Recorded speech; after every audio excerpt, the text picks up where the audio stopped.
My family called me a failure. They paraded my perfect sister, the new Navy officer, while they sat me in the back row. They thought I was nobody. They were wrong.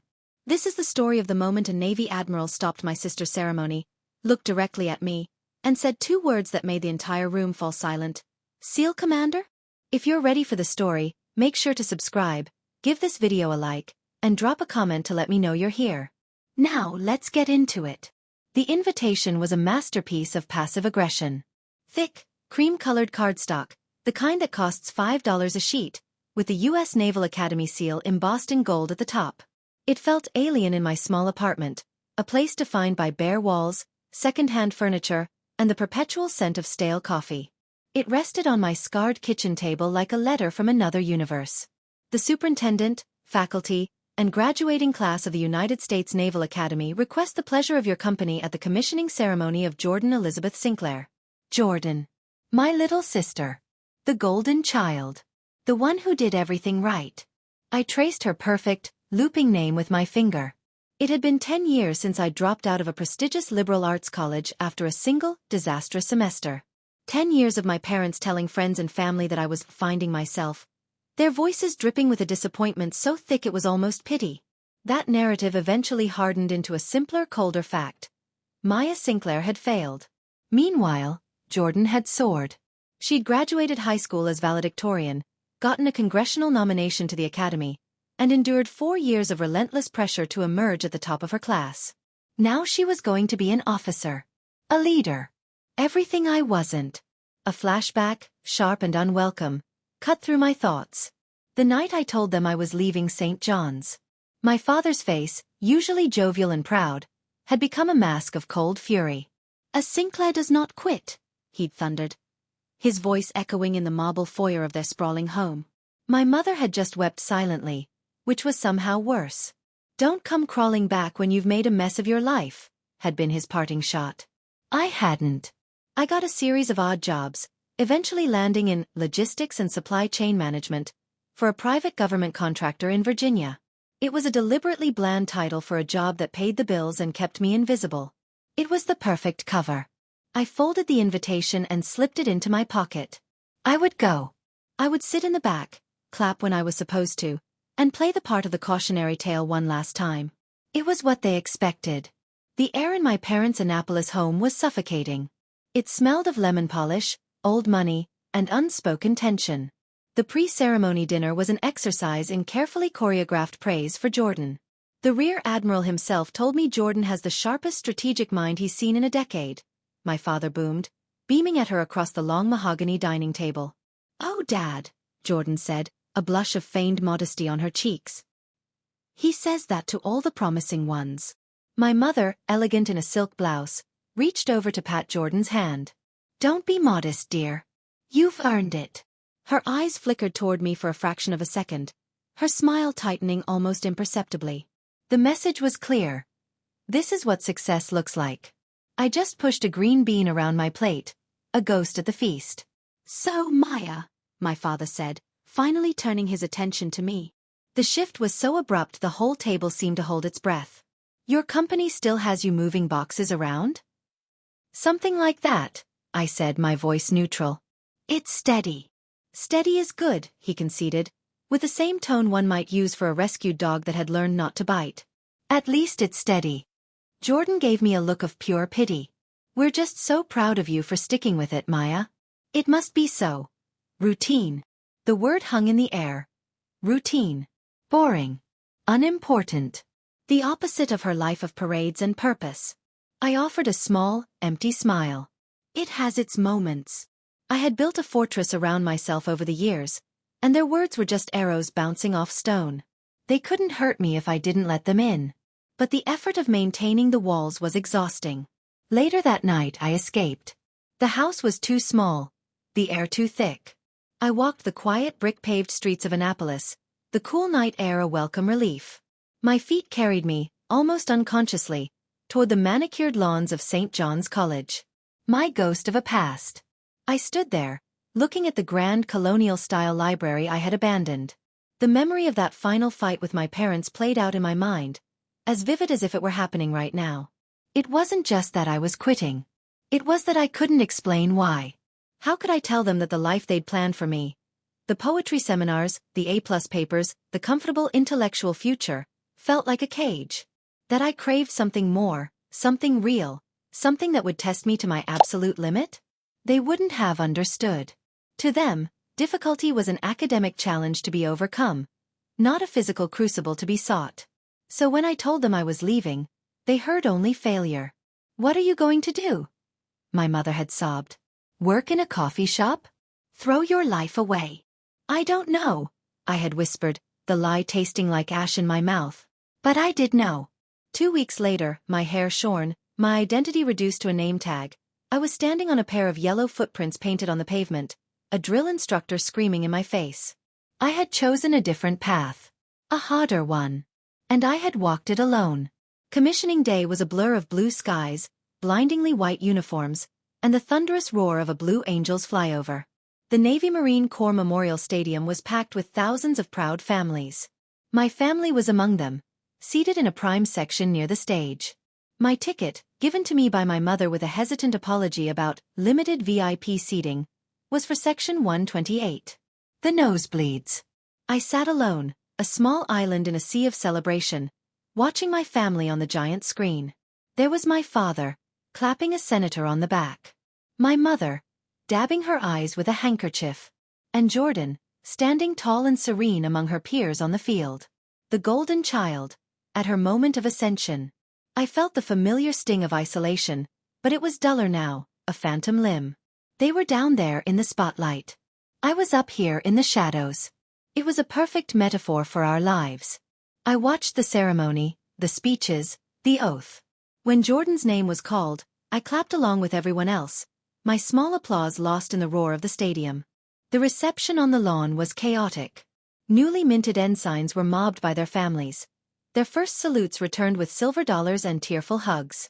Jordan was holding court, a luminous smile fixed on her face as she accepted congratulations. My parents flanked her like Secret Service agents, their pride so immense it was practically a physical presence. I hung back, content to remain invisible. I was about to slip away when I saw him. He was a rear admiral. His uniform crisp, the silver stars on his collar gleaming in the afternoon sun. He had an aura of quiet, absolute authority that cut through the noise of the crowd. He was shaking Jordan's hand, congratulating her with a polite smile. My parents were fawning over him. Then, his eyes lifted from my sister. They scanned the crowd with a practiced, searching gaze. For a second, they passed right over me. Then they snapped back. His polite smile vanished, replaced by a look of stunned recognition. His posture straightened. Ignoring my parents' confused expressions and my sister's outstretched hand, Admiral Thorne began walking directly toward me. The crowd seemed to part for him instinctively. My heart began a slow, heavy drumbeat against my ribs. He stopped a foot in front of me, his gaze intense, respectful. The chatter around us died down as people noticed the scene. My parents and Jordan turned, their faces a mixture of confusion and annoyance at the interruption. The Admiral's voice was quiet, but it carried with a weight of command, cutting through the sudden silence. "Ma'am," he said, his voice laced with disbelief and deference. He paused, his eyes locking on mine. "SEAL Commander?" The world stopped. A complete, deafening silence fell over our little section of the lawn. Jordan's perfect smile shattered. My mother's hand flew to her mouth. My father froze, his face a perfect mask of blank, uncomprehending shock. They all just stared at me. The daughter they thought was a failure. The ghost in the back row. The silence was a living thing. It stretched, heavy and absolute, for what felt like a full minute. My father's mouth was slightly agape. My mother looked as if she'd seen a ghost. Jordan's face was a pale, frozen mask of disbelief. All eyes were on me. I met Admiral Thorne's gaze, offering him a slight, almost imperceptible nod. My voice, when it came, was steady. Quiet. "Admiral," I said. "Good to see you stateside." That was it. That was all it took. The simple, professional acknowledgement was a confirmation more powerful than any explanation. A ripple went through the crowd. The whispers started, first among the other officers who had overheard, then spreading like fire through the civilians. Did he say commander? A SEAL commander? That's Jordan Sinclair's sister. The one who? Admiral Thorne gave me a small, respectful smile, understanding my desire for discretion. Likewise, Commander Sinclair. I wasn't aware you were on leave. Just for the day, I replied. He nodded, then glanced at my shell-shocked family. A flicker of understanding crossed his face. He'd seen situations like this before. With a final nod to me, he turned and melted back into the crowd, leaving me alone in the crater his words had created. My family stared at me, their eyes wide with 1,000 unspoken questions. But for the first time in my life, I wasn't the one who had to answer them. I held their gazes, my expression unreadable, and I waited. The reception descended into chaos, and I was the storm's unwilling center. The entire social dynamic had been shattered and reforged in an instant. Officers who had walked past me without a second glance now approached with a newfound respect, offering congratulations to my sister while their eyes were fixed on me. Sinclair, a young newly minted ensign, said to Jordan, before turning to me with awe. Ma'am, it's an honor. My uncle was in the teams. I just nodded. Congratulations on your commission, ensign. My parents finally broke out of their stupor and made a clumsy attempt to regain control. They tried to intercept me, to pull me aside, their voices a jumbled mess. Maya, what is going on? My mother hissed, grabbing my arm. A commander? What does that even mean? How? My father demanded, his face flushed. We told everyone you were in logistics. I am in logistics, I said, my voice flat. It wasn't a lie. Moving SEAL teams and their equipment is the most complex logistics problem on the planet. But the excuse was too thin, and they knew it. Across the lawn, I saw Jordan. She stood alone, her friends and admirers having drifted away, drawn to the new, more shocking story. Her perfect day was in ruins, her spotlight stolen and utterly eclipsed. Her face wasn't angry yet. It was something worse. It was the face of someone whose entire understanding of the world had just been proven wrong. It was the face of humiliation. The memory of the recruitment office was clearer than yesterday. The stale air, the faded posters of warships on the walls, the bored-looking petty officer behind the desk who looked up at me and asked, "What can I do for you, miss?" "I want the hardest thing you have," I'd said. He laughed. "Everyone says that. The army is down the hall." "No," I insisted. "I want to be a Navy SEAL." He stopped laughing.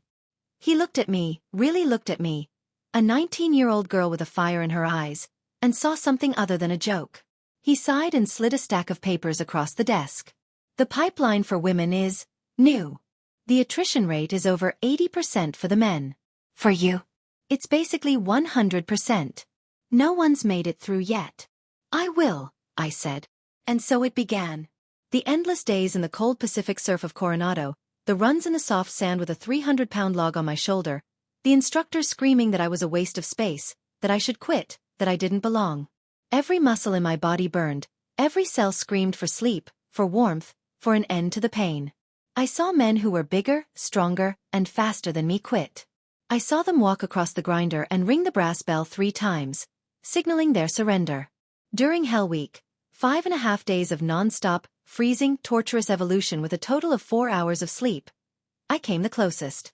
Shivering uncontrollably in the mudflats, my mind a fog of exhaustion, I thought of my father's voice. A Sinclair does not quit. He had meant it as a condemnation, a standard I had failed to meet. But in that moment, I reclaimed it. I twisted it into fuel. He was wrong. I was a Sinclair. And I would not quit. Not for him, not for them. For me. I didn't ring the bell. I graduated BUD/S, survived jump school, SEER school, and a dozen other brutal training courses. I deployed. I led men in situations my family couldn't even imagine in their worst nightmares.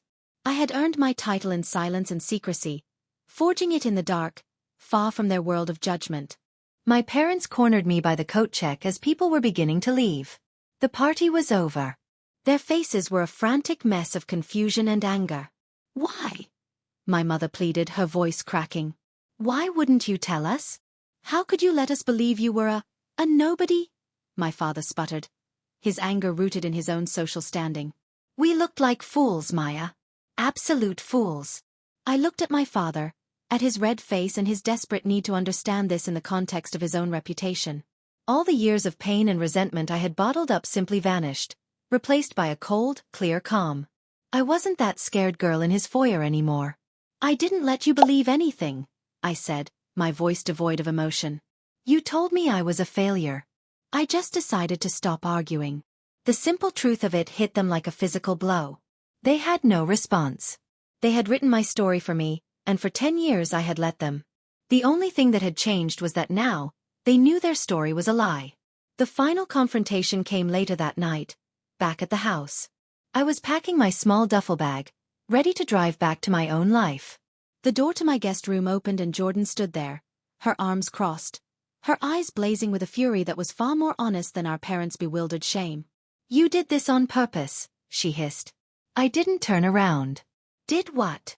"Don't play dumb," she snapped, stepping into the room. "You planned this. Coming here, staying quiet, letting that Admiral. You wanted to ruin my day. You wanted to humiliate me." I slowly zipped my bag and finally turned to face her. I looked at my sister, my brilliant, accomplished, golden sister, and saw a child whose trophy had just been taken away. "You think my life, my entire career, has been some 10-year-long con to inconvenience you for an afternoon?" I asked, my voice dangerously quiet. "You made me look like an arrogant fool," she shot back. I took a step closer, and for the first time, she flinched.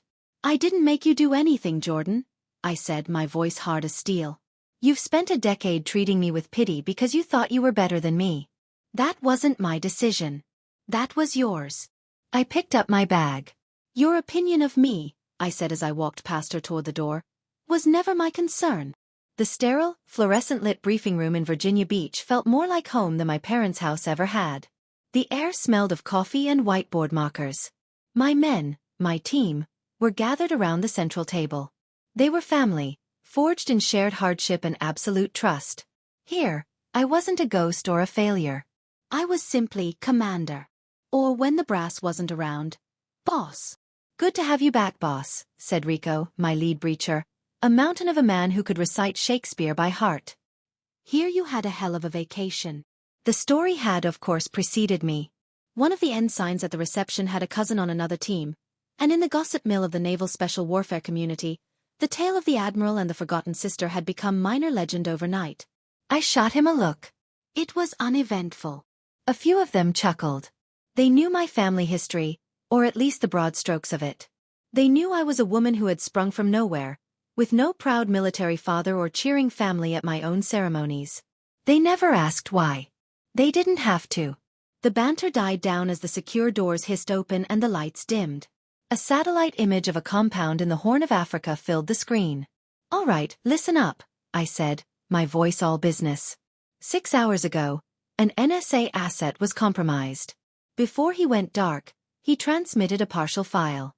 It's a list of deep-cover NATO agents. The full list is on a hardened server in this compound. We're not the only ones who know it's there.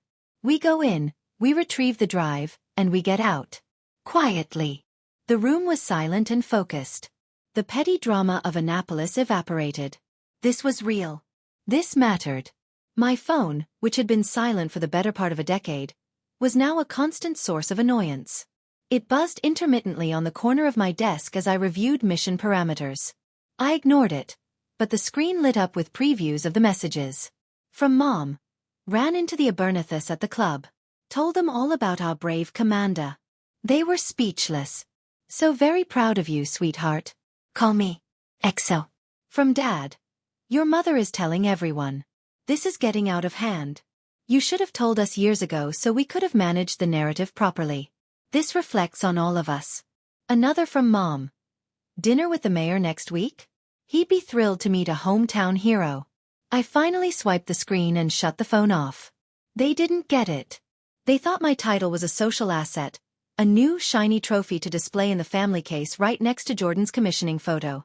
They were trying to reclaim my success, to absorb it into the Sinclair family brand as if they had nurtured it all along. They weren't proud of me. They were proud of having a SEAL commander for a daughter. The distinction was everything. The hum of the transport plane's engine was a familiar lullaby. As we flew toward the objective, my mind drifted, not to my parents, but to a dusty street in Kandahar 3 years ago. It was my first command. We were on a capture mission, targeting a high-level bomb maker. Everything went sideways. An IED took out our primary exit, and we were pinned down, taking heavy fire from the rooftops. We had two choices: fight our way through a bottlenecked alley where the risk of casualties was almost certain, or blow the wall of a civilian home and exfiltrate through it, creating chaos and risking a diplomatic nightmare. My gut screamed to protect my men at all costs. But the rules of engagement were clear. The man next to me, a young corpsman named Miller on his first deployment, was bleeding from shrapnel in his leg. He looked at me, his eyes wide with fear and trust. They were all looking at me, waiting for the call. In that moment, I understood the true weight of command. It wasn't about being the toughest or the fastest. It was about the crushing burden of responsibility. You have to make a choice, knowing that no matter what you decide, someone will pay a price. I gave the order to pull back, to hunker down and call for air support, exposing us to another 20 minutes of sustained fire. Miller's leg was permanently damaged. He would never deploy again. But the other 6 men on my team went home to their families. I wrote the letter to Miller's wife myself, the words feeling heavier than any rucksack I had ever carried. That was the price of command. It was a currency my family, with their worries about what the mayor might think, could never possibly comprehend. We hit the ground in perfect silence. The mission was a symphony of quiet professionalism. Each man knew his job. Rico placed the breaching charge on a secondary access door. It popped with a dull thump, and we flowed inside, a dark tide moving through the sleeping compound. I directed my team with a series of clipped hand signals, my mind a calm sea of tactical assessment. We found the server room. My tech specialist, a wiry kid from Boston named Knuckles, bypassed the security and had the hard drive in his hands in under 90 seconds. It was almost too easy. That's when we heard the shouts. Another team had hit the compound. From their weapons fire, I knew they were Russian Spetsnaz. They had come for the same prize. Compromised, I whispered into my comms. Exfil now. Route Charlie. The quiet infiltration turned into a running gunfight. We moved through the darkness, laying down suppressing fire, falling back in disciplined, leapfrogging maneuvers. It was loud, violent, and executed with lethal precision. We weren't just soldiers. We were surgeons with rifles. We made it to the extraction point just as the enemy reinforcements arrived, the bullets from their AKs kicking up dust at our heels as our helicopter lifted off. The mission was a success. The drive was secure. Back on a secure base for debriefing, Admiral Thorne reviewed the after-action report. He nodded, his face stern and professional. Good work, Commander. You made the right call on the exfil route. Thank you, sir, I said. He closed the file and leaned back in his chair, his demeanor shifting from superior officer to mentor. I heard from a source at the academy, he said, his eyes twinkling slightly. Apparently, your sister has been telling everyone that she always knew you had a secret strength. Your parents are trying to arrange a photo op for Fleet Week. I sighed, rubbing my temples. I'm aware, sir. He studied me for a moment. Your family looked like they'd seen a ghost back there at the reception, he said, his voice softening. Just remember, Commander. You don't owe them your story. You don't owe them an explanation or an apology for their own blindness. He stood up, preparing to leave. You built this life for yourself, he said, tapping the golden trident on my uniform. You earned it. That makes it yours. Don't ever let them make you feel like you have to give it away.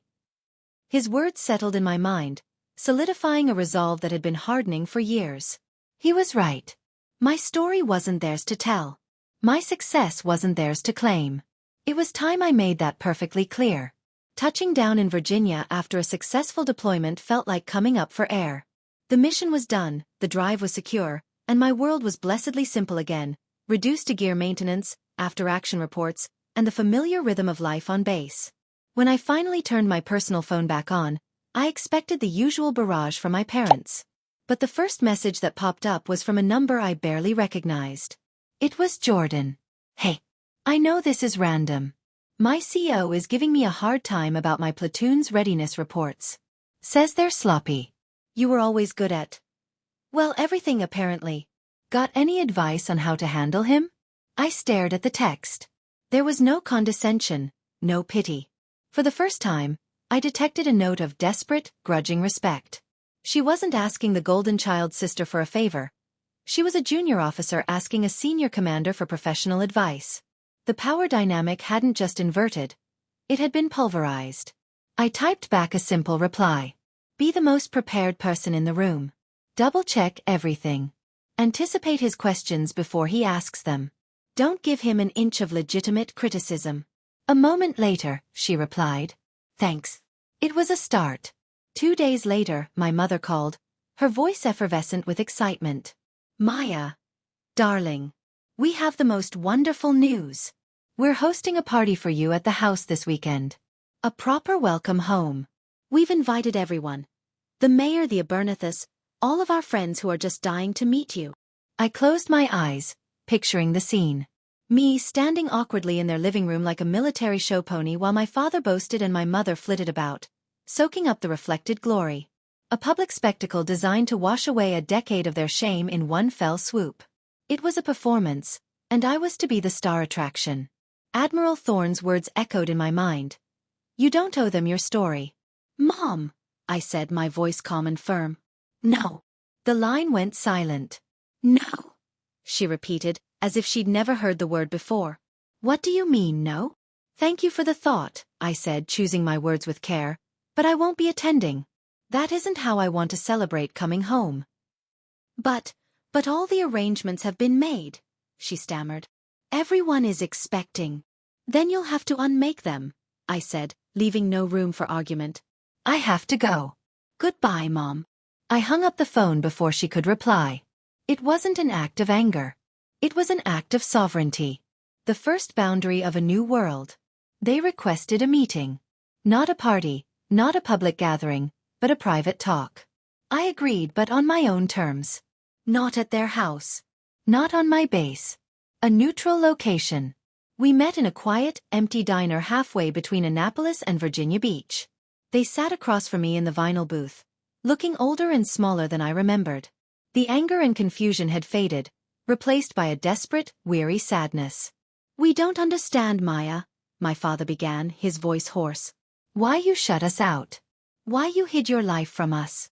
I took a slow sip of water, gathering my thoughts. There was no more anger left in me. There was only the cold, hard clarity of truth. For 10 years, I began, looking from my father's face to my mother's. You both looked at me with disappointment. You told your friends I was finding myself. You told me I was a failure. You created an environment where my truth, that I wanted to serve, that I wanted to face the hardest test I could find, would have been seen as just another one of my mistakes. I let that sink in. So, I didn't share it with you. Not out of spite, but for survival. I couldn't have you chipping away at my resolve when I needed every ounce of it to get through. My life isn't a secret I kept from you. It's a world I built without you, because you made it clear there was no room for the real me in yours. My mother started to cry softly. My father just stared at the table. I'm not here for an apology, I continued. I'm here to tell you how things are going to be. Your approval was a currency I decided to stop valuing a long time ago. I love you both, but my life, my career, they are not yours to manage or display. They're mine. I stood up and put a $20 bill on the table to cover their coffee. Take care of yourselves. I walked out of the diner and didn't look back. 6 months passed. A new dynamic settled in, fragile but real. My relationship with my parents became one of polite distance.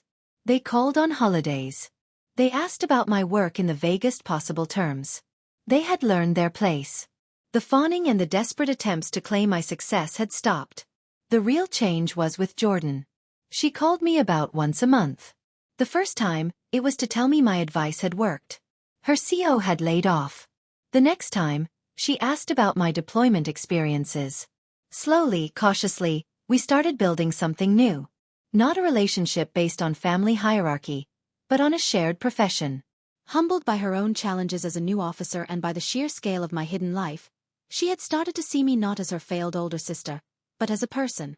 It was still an uneasy truce, but it was real. I stood on the pier at Oceana, looking out at the vast gray expanse of the Atlantic. The air was salt-sharp and cold. In the distance, a destroyer cut a clean line through the water, heading for the horizon. I thought about the word revenge. For a while, maybe a small part of me had fantasized about a moment like the one at the commissioning. But standing here now at peace, I knew the truth. My journey was never about proving them wrong. It was about proving myself right. The silence that fell over that lawn wasn't the sound of vengeance. It was the sound of a false narrative shattering. It was the sound of my old life ending and my true life finally being seen. I am not their failure or their success story. I am not a ghost in the back row or a trophy for their mantelpiece. I am the sum of my own choices, my own scars, and my own victories. My phone buzzed in my pocket. It was a text from my Master Chief. Wheels up at 0600 tomorrow. New orders. I smiled. I was my own. And a new mission was on the horizon. And that's her story. Finding her worth not in their applause, but in her own strength. But now, the final decision is yours. What do you think she should do next? Comment, forgive, if you believe she should slowly work on rebuilding the relationship with her family. Or comment, boundaries, if you think she should keep her distance to protect the peace she fought so hard to win.